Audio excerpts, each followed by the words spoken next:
Samsung is going crazy with the Galaxy S22 Ultra. Hey, what's going on guys, welcome back to the channel, hope you all doing good. Samsung Galaxy S22 Ultra was launched yesterday and everything is clear now. From its cameras and no 45 watt of fast charger in the box. But what about, is it worth updating from your Note or S series to Galaxy S22 Ultra?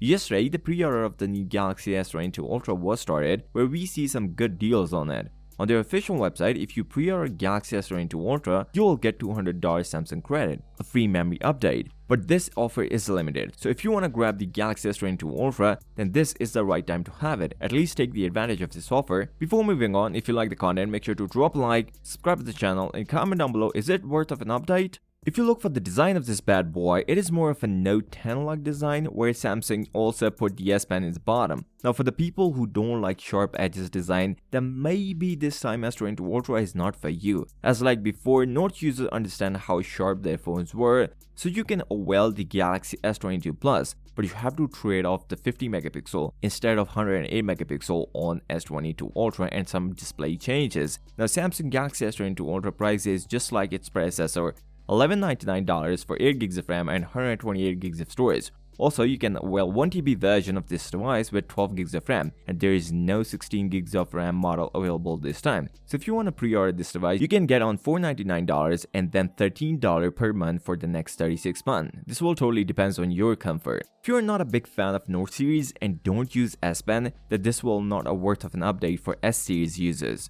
Moreover, if you like to try new things, then let this thing a go, because with this, you will get 5 years of OS update as stated by Samsung itself, some display changes, also the cameras, and right now this is one of the best Android smartphone you can get out of the market. With that being said, if you came this far, drop a like, subscribe to the channel, and comment down below, is it worth of an update? I'll see you next time. Till next time, peace out!